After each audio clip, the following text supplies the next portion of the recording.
Hello दोस्तों, स्वागत है आप सभी का हमारे YouTube channel short hand hospital में। Please subscribe my channel and press the bell icon. Be ready for dictation 5 seconds. Start.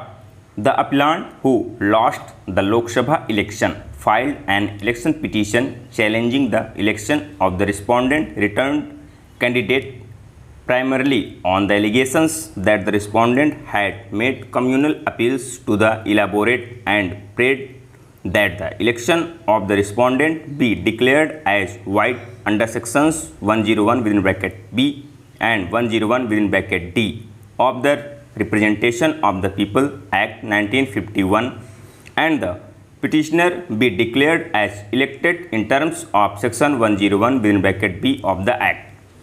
In support of his allegations, he filed a VHS cassette said to have contained the speeches made by the respondent. The election tribunal dismissed the election petition, holding that the election petitioner had failed to prove the allegations, as he did not produce any evidence to show that the VHS cassette filed by him was the true production of the original speeches made by the respondent.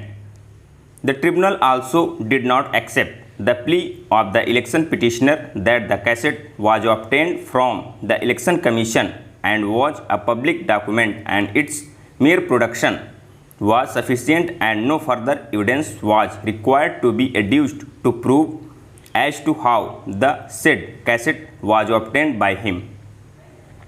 Aggrieved, the petitioner filed the appeal. The questions for consideration before the court were whether the finding by the tribunal that in the absence of any evidence to show that the VHS cassette was obtained by the appellant from the Election Commission, the cassette placed on record before the appellant could not be treated as a public document is perverse, and whether a mere production of an audio cassette, assuming that the same is a certified copy issued by the Election Commission, is per se conclusive of the fact that what is contained in the cassette is the true and correct recording of the speech allegedly delivered by the respondent or his agent.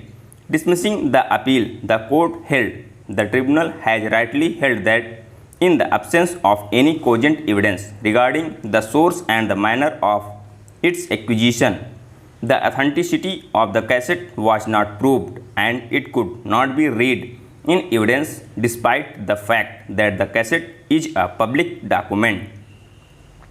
No relevant material was brought to notice of the court which would impel it to hold that the finding of the tribunal is perverse, warranting interference.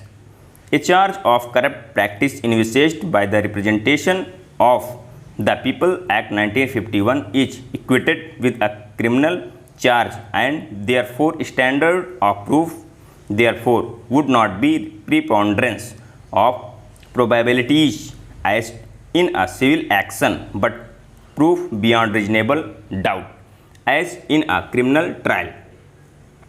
If a stringent test of proof is not applied, a serious prejudice is likely to be caused to the successful candidate, whose election would not only be set aside, but he may also incur disqualification to contest an election for a certain period, adversely affected his political career. Thus, a very onus lies on the election petitioner to prove the charge of corrupt practice in the same way as a criminal charge is proved.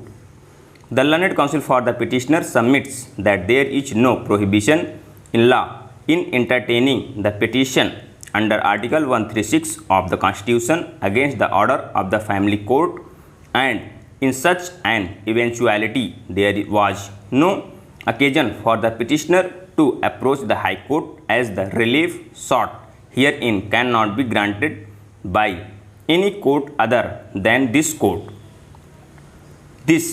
The petitioner has a right to approach this court against the order of the family court, and the petitioner cannot be non-suited on this ground alone.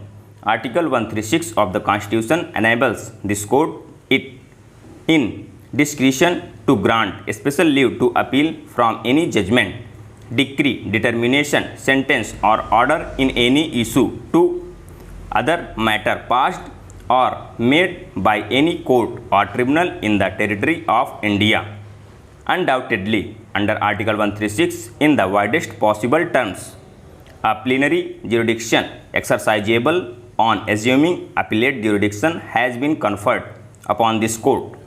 However, it is an extraordinary jurisdiction vested by the Constitution in the court with implicit trust and faith, and thus extraordinary care and caution has to be observed while exercising the jurisdiction. There is no vested right of a party to approach this court for the exercise of such a vast discretion.